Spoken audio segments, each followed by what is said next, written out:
மீண்டும் ஜீவனோடு பாகம் 2. சகோதரர் யூஜின் பர்ன்ஸ். பக்கம் 115. அத்தியாயம் 16. ஆதார வசனம் மத்தேயு 6ஆம் அதிகாரம் 12ஆம் வசனம். எங்கள் கடனாளிகளுக்கு நாங்கள் மன்னிக்கிறது போல எங்கள் கடன்களை எங்களுக்கு மன்னியும்.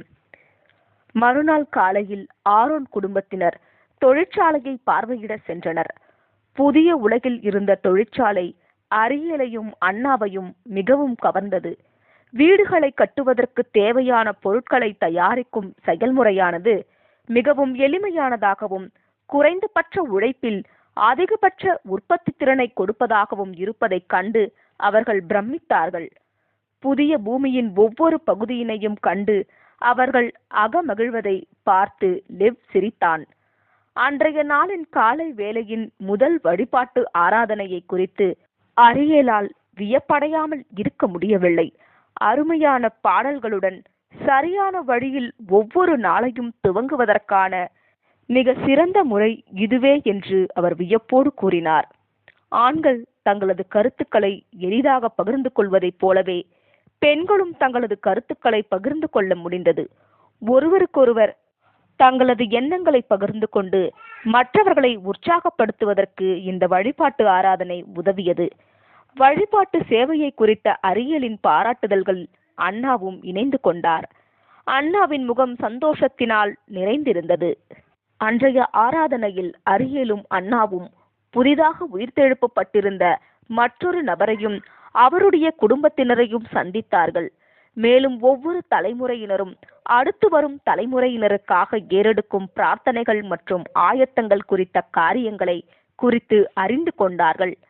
திரும்ப கொடுத்தலின் வேலைக்குள் இருக்கும் ஆழத்தை உணரத் தொடங்கினார்கள். மேலும் மரண செயல்முறையின் ஒரு மிகப்பெரிய தலைகீழ் மாற்றத்தை அவர்கள் காண்கிறார்கள் என்பதை அவர்கள் உணரத் தொடங்கினார்கள். மிகவும் கவனமாக வடிவமைக்கப்பட்டிருந்த மீண்டும் ஜீவனுக்கு திரும்பும் செயல்முறையானது வளர்ச்சியின் பாதையில் நடந்து கொண்டிருக்கிறது. அன்பு செய்ய கற்றுக்கொண்டவர்களுக்கு மகிழ்ச்சியையும் உற்சாகத்தையும் தருகிறது. அதே செயல்முறை அன்பு செய்ய கற்றுக்கொள்ளாதவர்களை கண்டு கவலையும் அக்கறையும் கொள்கிறது. கற்பிக்கும் செயல்முறைக்கு கவலை, அக்கறை போன்ற உணர்வுகள் மிகவும் முக்கியமானது. மக்கள் தங்களது தவறுகளை சரி செய்து கொள்ளுவதற்கான வாய்ப்புகளையும் உதவிகளையும் இம்முறை கொடுக்கிறது. பழைய உலகில் தனது தந்தையை எதிர்கொள்ளுவதற்கு பயந்து அவரை புறக்கணிப்பதற்கு காரணமாக இருந்த பயம் இப்போது லெவ்விற்கு இல்லை. தன்னை ஒரு தனி மனிதனாக நிலைநிறுத்திக் கொள்ளுவதற்கான வலிமையையும் முயற்சியும் இப்போது பெற்றிருப்பதை அவன் உணர்ந்தான். சிறிது கால அவகாசம் கொடுத்தால் அவர்களுக்கிடையே ஆன மோதல்கள் தீர்ந்துவிடும் என்ற நம்பிக்கை லெவ்வுக்கு இருந்தது. அதற்காக காத்திருக்கவும் அவன் தயாராக இருந்தான். இப்போது தனது தந்தை தன்னுடைய நடவடிக்கைகளின் பேரில் தன்னை விமர்சனம் செய்வதை குறைத்திருப்பதை லெவ் உணர ஆரம்பித்தான். ரேச்சலும் ரெபேக்காலும் மூத்த ஆரோன்களுக்கு தொடர்ந்து தொழிற்சாலையை சுற்றி காண்பித்துக் கொண்டிருந்தார்கள். லெவ் ரூபனை சந்திப்பதற்காக அவர்களுடன் செல்வதை தவிர்த்து விலகி சென்றான். ரூபன் குற்றத்தை ஒப்புக்கொள்ளுதல் எனும் தலைப்பின் கீழ் காணலாம். லெவ் ரூபனை கண்டதும் ஷாலோம் என்றான். ரூபன் லெவ்வை கண்டவுடன் தன் தலையை குனிந்தவாறு அமைதியாக நின்று கொண்டிருந்தான். லெவ் அவனுக்கு அருகில் சென்றான். என்னை தனியே விட்டுவிடு லெவ், என்னுடைய கவலையுடனே என்னை விட்டுவிடு.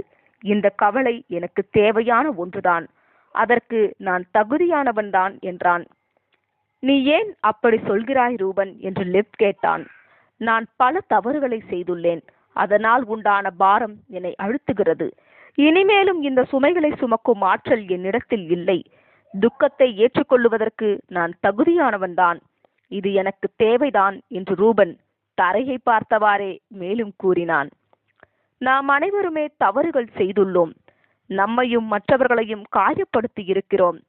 ஆனால் கிறிஸ்து நாம் செய்த எந்த ஒரு தவறையும் பொருட்படுத்தாமல் நமக்கு ஒரு மிக சிறந்த பரிசை வழங்கியுள்ளார். நாம் செய்த எந்த ஒரு நல்ல காரியத்தினாலும் நாம் மரண தண்டனையிலிருந்து விடுதலை பெற்றிருக்க மாட்டோம். ஆனால் கிறிஸ்து நாம் மரணத்திலிருந்து விடுபடுவதற்கான அத்தகைய சிறந்ததொரு அன்பை நம்மேல் பொழிந்துள்ளார். நாம் ஜீவனோடு வாழ வேண்டும் என்பதற்காக அவர் மரணத்தை ஏற்றுக்கொள்ள தயாரானார். இது ஒரு விலையுயர்ந்த பரிசு ரூபன்.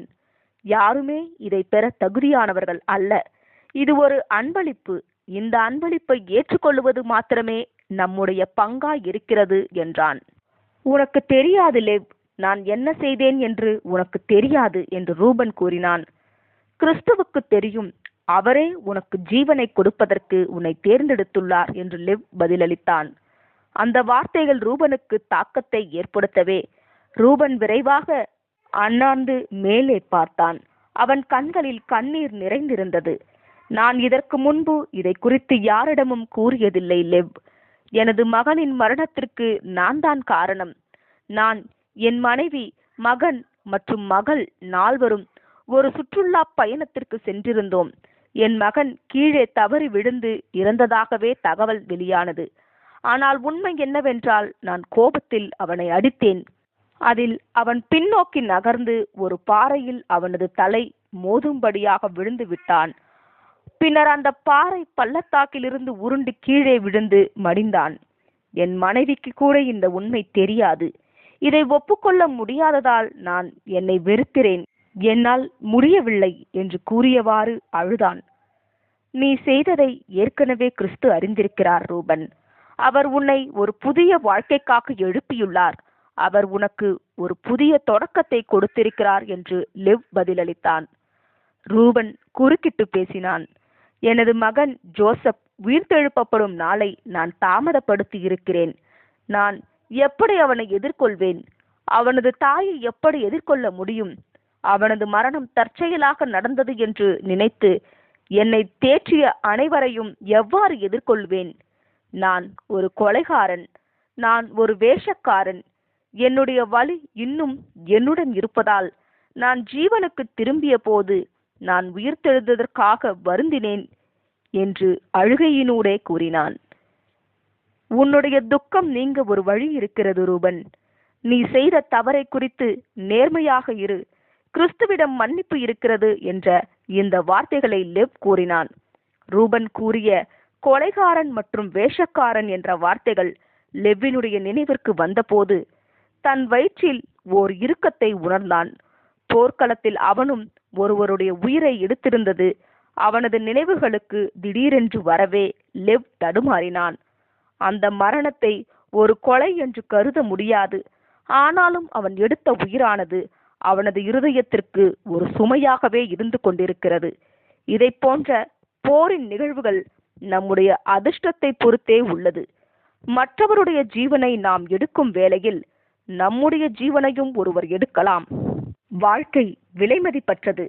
ரூபனுடைய மகனின் மரணம் முன்கூட்டியே திட்டமிடப்பட்ட கொலை அல்ல, ஆனால் தற்செயலாக நடந்த மனித கொலையாகும் என்று எண்ணினான். லெவ்வின் வாக்குமூலம் எனும் தலைப்பின் கீழ் காணலாம். ரூபன், நீ பகிர்ந்து கொண்ட காரியம் எனக்கும் என் வாழ்க்கையில் நடந்த ஒரு நிகழ்வை ஞாபகப்படுத்துகிறது. நான் போரில் இறப்பதற்கு சற்று முன்பாக எதிரிப்படையில் இருந்த ஒரு படை வீரனை சுட்டுக் கொன்றேன். எதிரி தன் தலையை தூக்கியவுடன் சுடுவதற்கு ஏதுவாக நான் கவனமாக என் துப்பாக்கியை குறிபார்த்து காத்திருந்தேன். என் துப்பாக்கியின் தோட்டா அவரை தாக்கியதால் அந்த படை வீரன் விழுந்ததை நான் கண்டேன். பின்னர் அவரிடமிருந்து எந்தவிதமான எதிர்த்தாக்குதலும் எனக்கு வரவில்லை. அது ஒரு கொடுமையான வியாபாரம், கொலை செய்யும் வியாபாரம். அப்படை வீரனின் மரணத்தில் எனக்கு எந்த மகிழ்ச்சியும் ஏற்படவில்லை. தெரிந்தே ஒரு மனித உயிரை எடுக்கும் உணர்வை என்னால் ஒருபோதும் மறக்க முடியவில்லை. இது என் வேலை, என் கடமையாக இருந்தாலும் நான் அதை விரும்பவில்லை. போரானது மனிதனுக்கு எதிராக மனிதனை தூண்டியது. அந்த நிமிடம் வேண்டுமானால் நான் வெற்றி பெற்றிருக்கலாம். ஆனால் அடுத்த நிமிடமே நானும் தாக்குதலுக்குள்ளாகி இறந்து விட்டேன் என்றான். போர்க்களத்தில் நான் ஒரு படை வீரனை கொன்றேன். ஆனால் அவர் மறிக்க விரும்பவில்லை என்பதை நான் உணர்ந்தேன். நான் கொன்ற அந்த மனிதனை சந்தித்து மன்னிப்பு கேட்பேன் என்று நம்புகிறேன் என்று லெவ் கூறினான். உயிரை பறிகொடுப்பது என்பது ஒரு கடைசி காட்சியாக தோன்றலாம். ஆனால் கிறிஸ்து மரித்தவர்களை மரணத்திலிருந்து எழுப்புவதால் மரணம் என்பது மீண்டும் ஜீவனுக்கு திரும்பும் வரையிலான ஒரு தற்காலிக தூக்கம் மட்டுமே. நீ உனது மகனை கொல்வதை விரும்பி செய்யவில்லை என்பது உனக்கும் உனது மகனுக்கு தெரியும். நீ கோபப்பட்டது உண்மைதான். ஆனால் உன்னுடைய கரங்களில் மகனாக உயிர்த்தெழும் அந்நேரம் அவன் சந்தோஷமாகவே இருப்பான். அவன் உன்னை நேசிப்பான் என்றவாறு லிவ் பேசினான். ரூபன் தன்னை தழுவ வருவதை லிவ் உணர்ந்தான். அவனும் அவனை ஏற்று அணைத்தான். இருவரும் அழுதனர். நம் இருவருக்குமே சோகமான நினைவுகள் உள்ளன லிவ். நீ போரில் கொன்ற மனிதனுடன் உன்னால் சமாதானம் ஆக முடியும் என்றால் எனக்கும் கொஞ்சம் நம்பிக்கை உள்ளது என்று ரூபன் கூறினான்.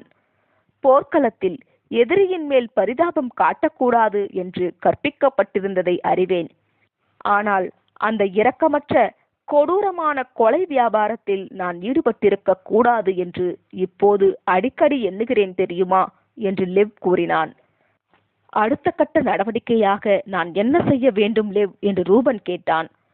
லிவ் ரூபனுடைய கண்களில் இருந்த கண்ணீரை தன் கைகளால் துடைத்துவிட்டு ஒரு அடி பின்னாக சென்று நின்றவாறு, நீ உன்னுடைய கடந்த கால தவறுகளை ஒத்துக்கொண்டு உண்மையை சொல்ல வேண்டும் ரூபன். நீ உனது தவறுகளை ஒத்துக்கொள்ள வேண்டும்.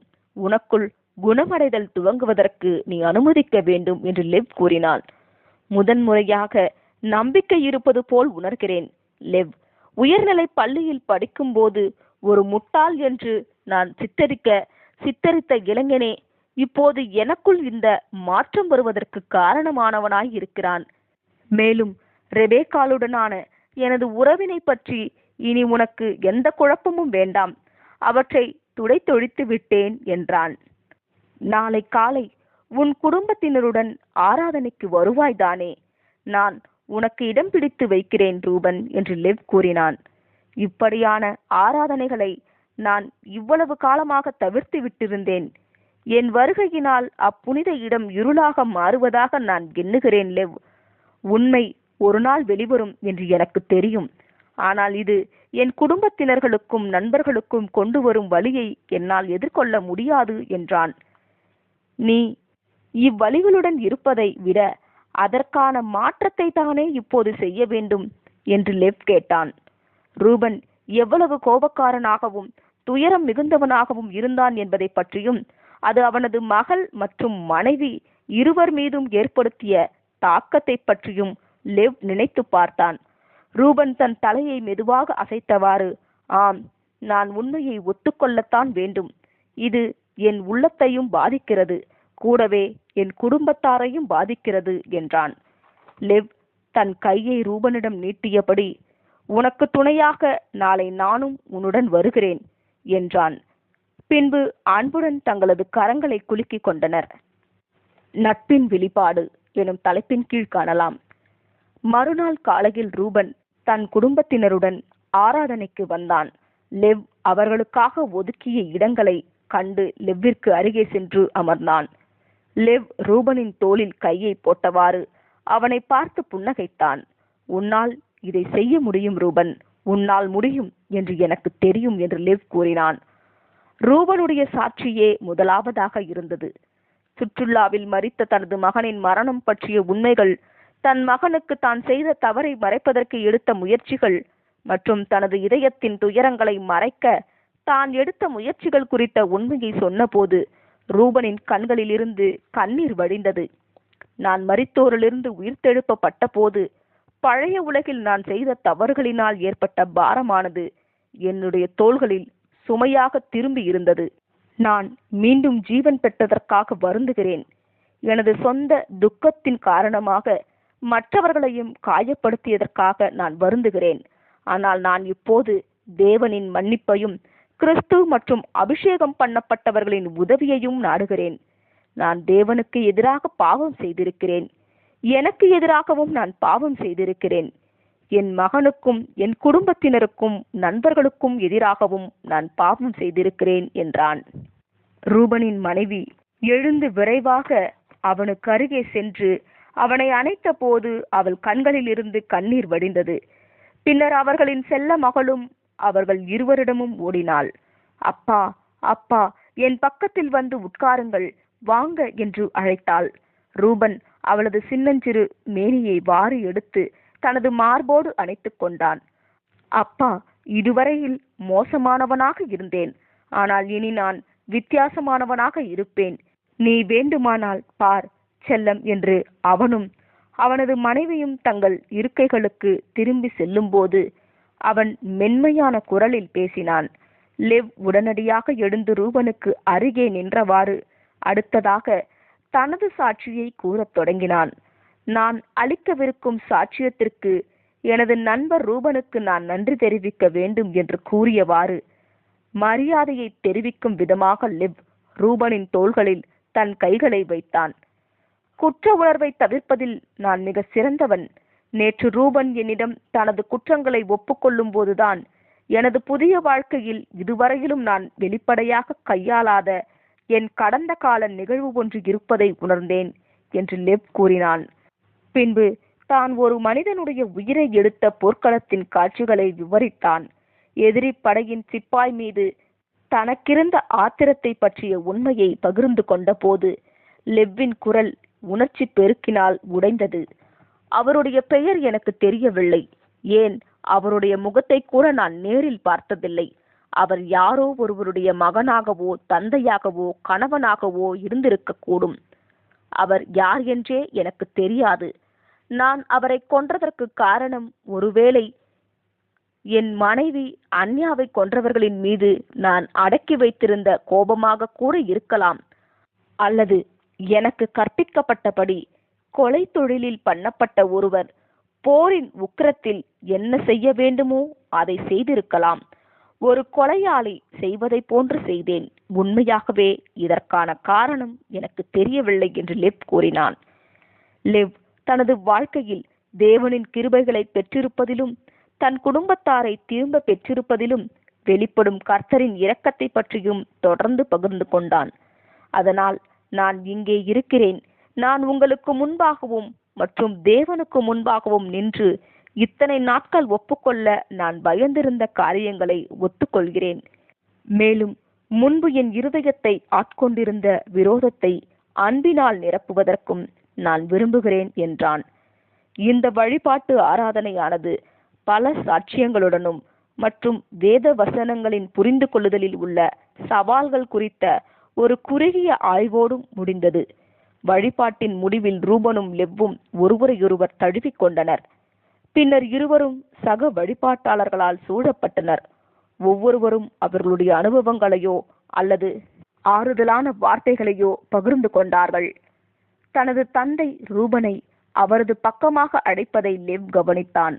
அவர்கள் இருவரும் ஒருவரோடொருவர் சிறிது நேரம் பேசிவிட்டு பின்பு ஒருவரையொருவர் தழுவிக் கொண்டனர். ஆனால் அரியேல் அன்னாவின் வீட்டிற்கு வரும் வரை லெவ்விடம் எதுவும் பேசவில்லை. மற்ற குடும்ப உறுப்பினர்கள் வீட்டிற்குள் சென்றவுடன் அரியேல் லெவ்வை அணுகி அவனுக்கு அருகில் நின்றார். தன் உதடுகளை கடித்தவாறு, லெவ், நான் உன்னிடம் 100,000 முறை மன்னிப்பு கேட்க வேண்டும். ஏன், அதற்கும் மேலாக கேட்க வேண்டும். எல்லா நேரங்களிலும் உன்னை விமர்சித்து பேசியதற்கும் உன்னை உன் சகோதரனுடன் ஒப்பிட்டு பார்த்ததற்காகவும் நீ எவ்வாறு இருந்தாயோ அவ்வாறே உன்னை ஏற்றுக்கொள்ளாததற்காகவும் நான் உன்னிடம் மன்னிப்பு கேட்க வேண்டும். நீ கூறிய அனைத்தையும் ரூபன் என்னிடம் தெளிவுபடுத்திவிட்டான்.